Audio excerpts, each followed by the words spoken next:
is watching. Okay, and I can see they are getting Max set up.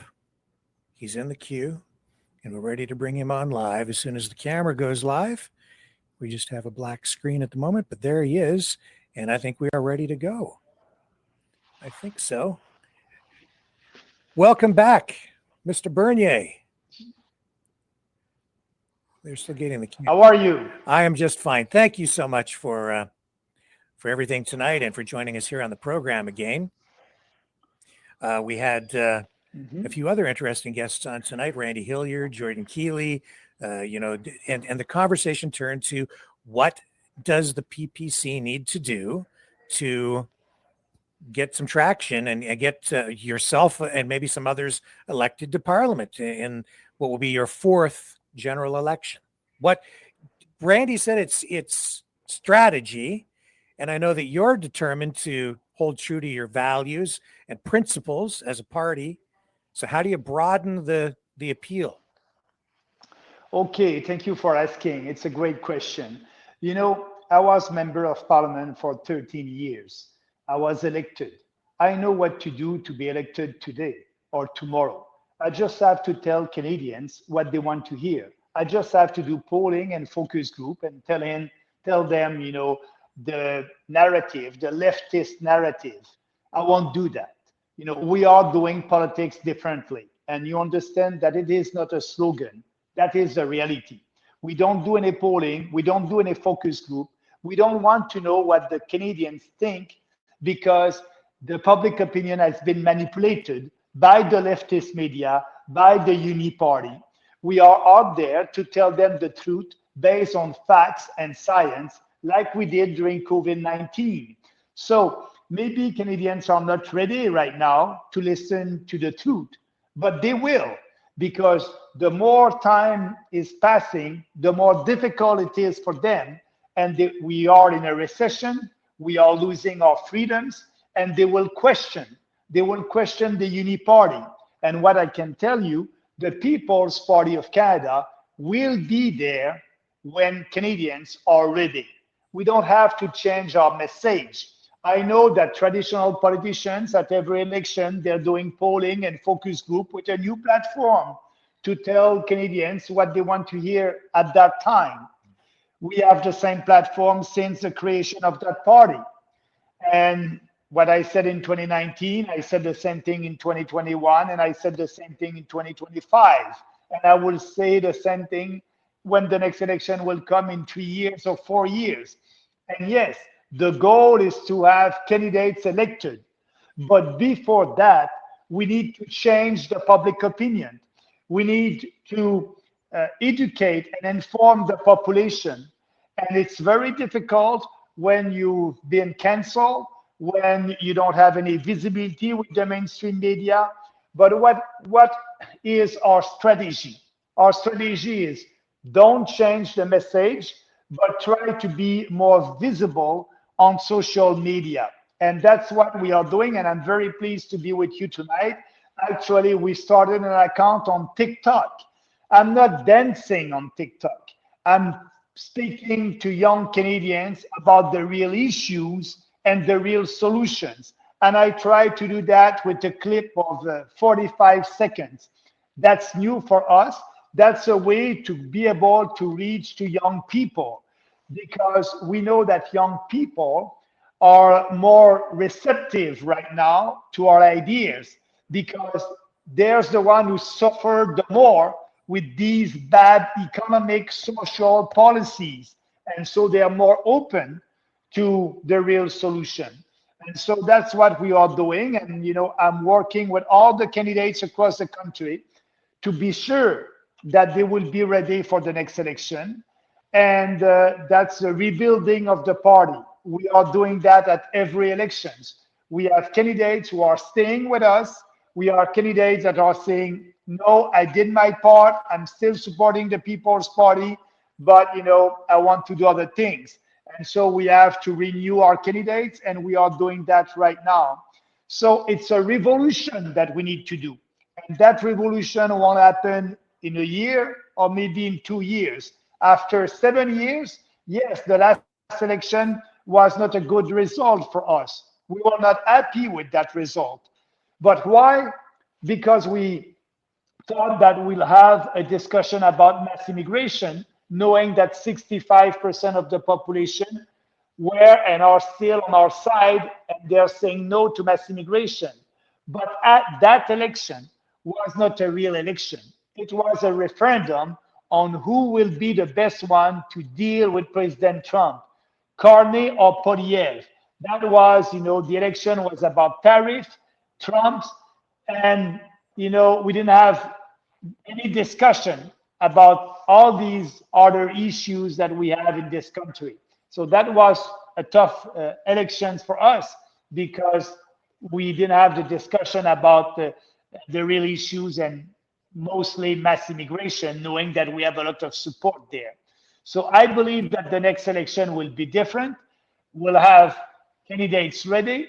And, I think that at that time, I hope so, that I will be able to be back in parliament with some candidates. We'll see, but we need to work together to do that, and that's why I was here tonight, helping Michael and his team in Burlington to build the team and to be ready for the next election, because it would be an important one for the future of this country.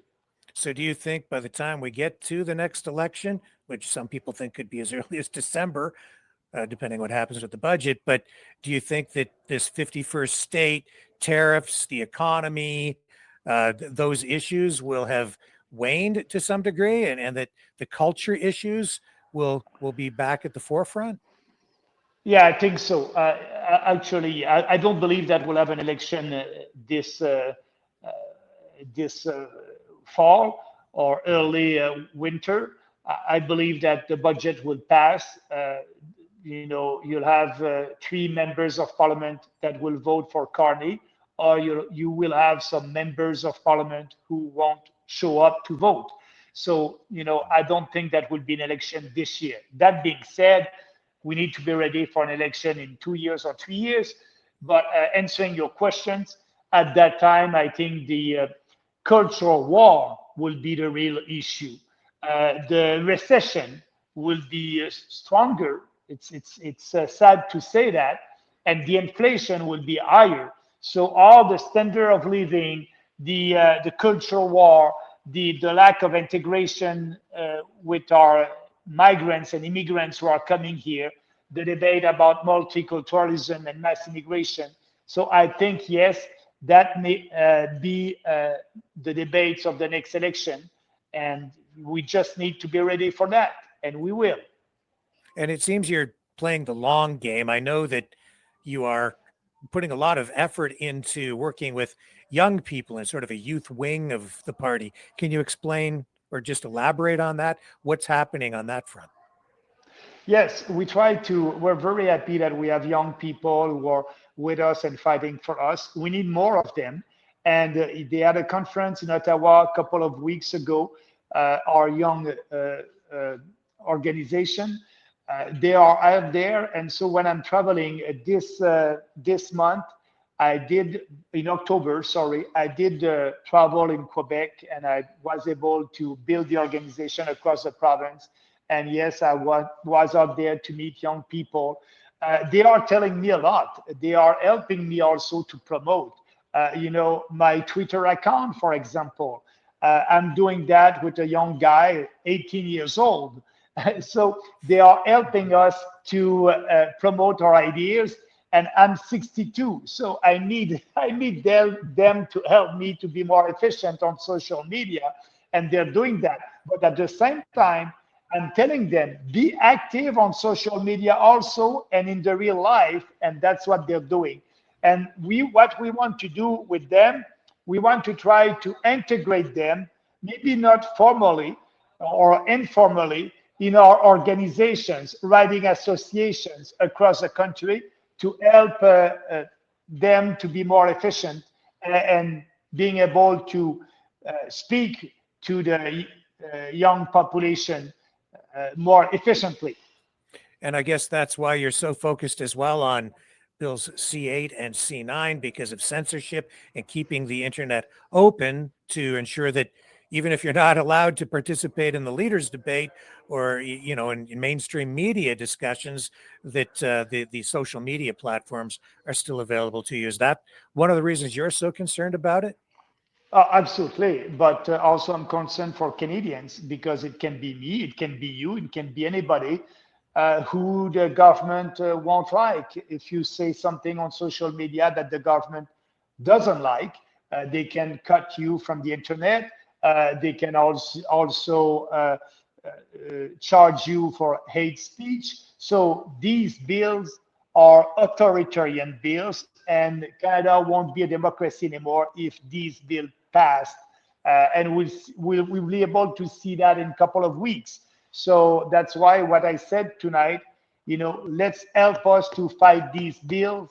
That's very important, and we'll see. But if that happens, our freedoms are in danger, and the life of a political party that is challenging the establishment politicians can be at risk.